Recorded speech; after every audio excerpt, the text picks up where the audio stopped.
বিধায়ক আমানুল ইসলাম মহাশয় উদ্যোগে আজকে এই শ্রমিক সংগঠনের সভা, যে সভাটি আমাদের আলোচিত করেছি আমাদের রাজ্যের শ্রমিক সংগঠনের সভাপতি সাংসদ সম্মানীয় বিদ্যুৎ দেব এবং সেই সঙ্গে উপস্থিত আছেন আমাদের ভারত বিধানসভা বিধায়ক স্নেহভাজন আমানুল ইসলাম, আছেন আমাদের পূর্বের পৌরসভা পৌরপিতা, সেই সময় একাধিক আমাদের নেতৃত্ব রয়েছেন এবং আমাদের সংসদীয় বিভাগ বিভিন্ন অঞ্চল বিভাগের 30টা পঞ্চায়েতের সমস্ত সদস্য সদস্যবৃন্দ, সভাপতি এবং শ্রমিক সংগঠনের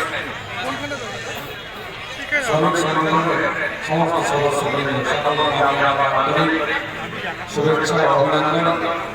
আসসালামু আলাইকুম, নমস্কার জানিয়ে আপনাদের সামনে কিছু কথা বলব। একটু আগে আমার বিধায়ক আপনাদের সামনে অনেক কিছু বলেছে। আমার খুব ছোটবেলার কথা মনে পড়ে যে সেই সময় বাম শাসনকালে এই শ্রমিক সংগঠনের মাধ্যমে কিন্তু বাম ক্ষমতায় এসেছে।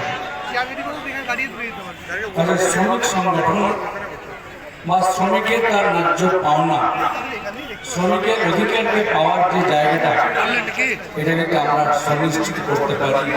তার নিশ্চিত আগামী দিনে যে লক্ষ্য নিয়ে আমাদের সকলের জননেত্রী মমতা ব্যানার্জি এবং আমাদের নেতা অভিষেক ব্যানার্জি এগোচ্ছে, সেই জায়গাটা অব্যাহত থাকবে।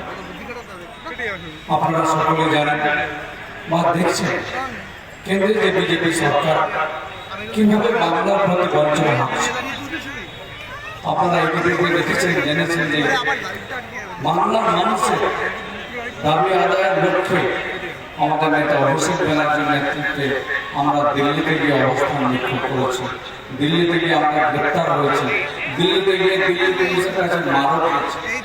কেন? বাংলার মানুষের যে অধিকার, যে 100 দিনের কাজের টাকা যে তার পাওনা এবং বাংলার যে আবাস, সে আবাসের যে পাওনা, সে টাকা পাওয়ার লক্ষ্যে উদ্দেশ্যে আপনাদের অধিকারকে সুনিশ্চিত করার লক্ষ্যে কিন্তু সেদিন আমরা দিল্লিতে মারা হয়েছি। কোন আমরা এটা চিন্তা করব না, কিন্তু বাংলার মানুষের অধিকারকে আমাদের জননেত্রী সেটাকে সুনিশ্চিত করেছে। কিন্তু কেন্দ্রীয় সরকার আপনার আমার কাছ থেকে বিভিন্ন ক্রয় করার মাধ্যমে বছরে লক্ষ লক্ষ কোটি টাকা জিএসটি নিয়ে যাচ্ছে। তার একটা টাকা আমাদের রাজ্যে ফিরে আসার কথা বিভিন্ন উন্নয়নের বিষয়।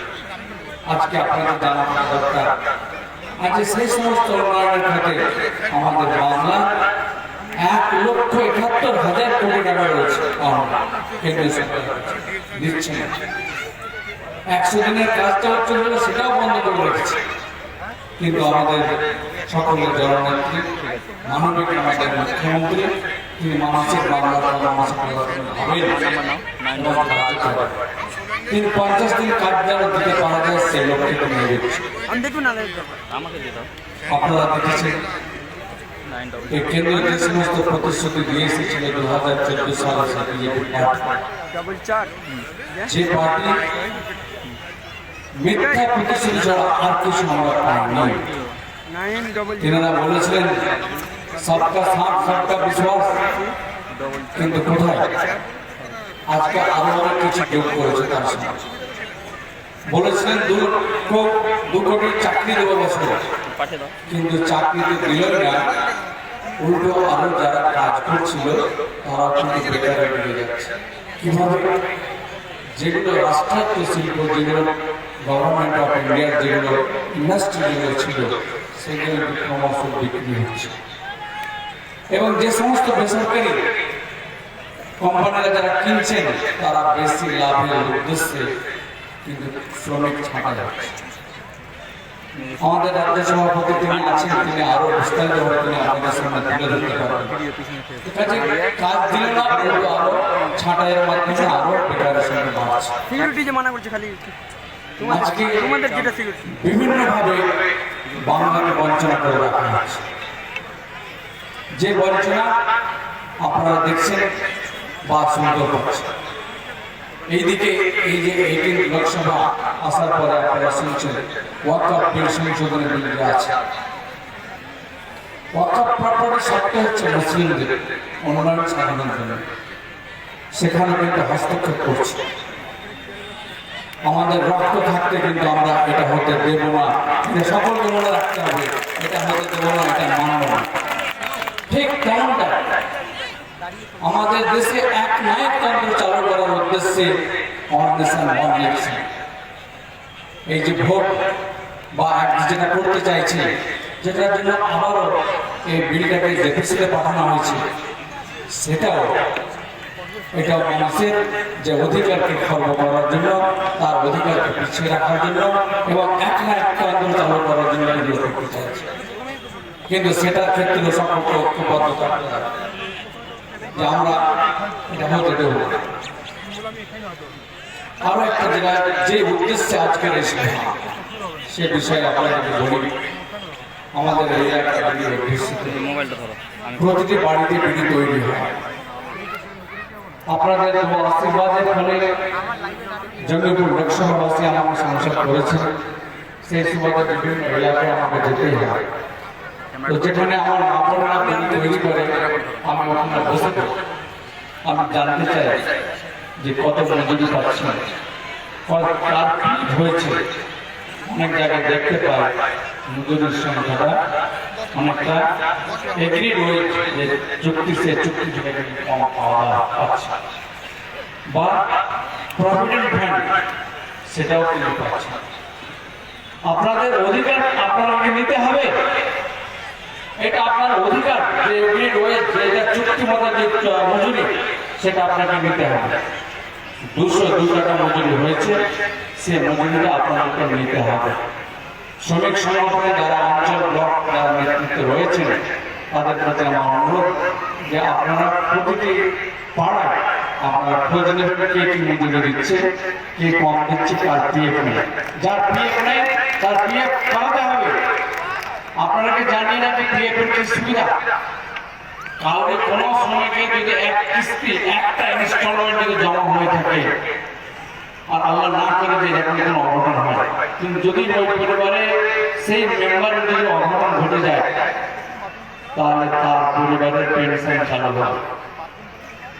আপনি কি আপনার পরিবার স্বাচ্ছন্দ্য থাকবে এটাকে চালান? কাজে পরিবারের কথা ভেবে প্রত্যেক পিএফ আপনার অধিকার, এই অধিকারকে আপনারা অবশ্যই সেই অধিকারকে নেবেন। যিনি করছেন না তাকে করার জন্য আপনারা চাপ দেবেন। আমাদের যারা শ্রমিক সংগঠন ভাইরা আছেন, এই বিষয়গুলো আপনারা নজরে রাখবেন। আগামীতে আরো কিছু আসবে। আজকে ফ্যাক্টরি প্রেমিসেসের মধ্যে যারা কাজ করছে তাদের ইএসআই চালু হয়ে গেছে। ইএসআই চালু হয়েছে, হসপিটাল নেই, চিকিৎসার ব্যবস্থা নেই, অথচ মাসে লক্ষ লক্ষ টাকা জমা হচ্ছে। যে সমস্ত ফ্যাক্টরির মধ্যে শ্রমিক কর্মচারী রয়েছে আর কি, তারা যে চিকিৎসা পাওয়ার কথা সে চিকিৎসা পাচ্ছে না। আমি সংসদে বলেছি, আমি কেন্দ্রের যে শ্রম দপ্তরের মন্ত্রী, সেই মন্ত্রীর সঙ্গে গিয়ে এবারও গিয়ে দেখা করে বলেছি যে পিএফ অফিস আপনারা ডিজিটাল করেছেন, ভালো কথা, কিন্তু বিডি শ্রমিকরা সে ডিজিটাল বোঝে না, জানা কোনো না খুব ভুল একটা হচ্ছে, আর সেই ভুলের জন্য খেসারত বিডি শ্রমিক কেন দেবে? কাজে একজন বিডি শ্রমিককে ফারাক্কা থেকে যদি বহরমপুর যেতে হয়, তাহলে মহিলার সংখ্যা বেশি। আজকে সঙ্গে নিতে হচ্ছে, তার যাওয়া আসা ভাড়া, তার একটা খরচা রয়েছে। আবার কি হলো, সে কর্মহীন হয়ে থাকে। তো মানবিক দিক থেকে মন্ত্রী বললেন মানবিক দৃষ্টিতে আমার পিএফ অফিস করওয়ায়, কিন্তু বললেন তো বটে, কিন্তু পরে কখন দেখা যাক, আবারও আগামী দিনে যাব। কিন্তু ইএসআই হসপিটালের ক্ষেত্রে তিনি বলেছেন আমরা পরবর্তীতে দেখব, সেটাও দেখিনি। আমাদের ধৈর্য আছে, আমাদের সহনশীলতা আছে। আমরা চাই আগামী দিনে পিএফ অফিস আবারও জন্য খুলুক এবং বিড়ি শ্রমিকদের জন্য যে হাসপাতাল, কারখানা হাসপাতাল, সেটাও যেন অবিলম্বে চালু হোক। আমি গত টার্মে লোকসভাতে কিন্তু এই বিষয়টা তুলে ধরেছিলাম। কেন্দ্রীয় মন্ত্রীর কাছে একবার আমি দুবার গিয়েছিলাম, বলেছিলাম। কাজে আমি পেয়েছি এবার আমার দাদাকে পাশে, কাজে দাদাকে সঙ্গে নিয়ে আমরা সেই দাবি আপনাদের যেটা সমাজ হয়, আপনাদের যেন সেই অধিকার আপনাদের সুনিশ্চিত হয়, আপনারা সেই যেন সুযোগ সুবিধা পান, সেগুলো যেন ঠিক অব্যাহত থাকে, সেই দিকে দেখে আমরা দাদাকে নিয়ে আমরা কেন্দ্রের যে মন্ত্রী রয়েছে সেই মন্ত্রীর কাছে আমরা দেখা করব। আমি বক্তব্য আমি আর বাড়াতে চাইছি না। আমাদের রাজ্য সভাপতি তিনি সুবক্তা, আমাদের সকলের জননী তিনি আমাদের মমতা ব্যানার্জি তিনি খুব কাছের, এবং আমাদের নেতা অভিষেক ব্যানার্জি তিনি খুব কাছের। তিনি মূল্যবান বক্তব্য আপনার সামনে তুলে ধরবেন। আপনারা সকলে ভালো থাকুন, সুস্থ থাকুন, এটাই আল্লাহর কাছে দোয়া রাখি। ধন্যবাদ।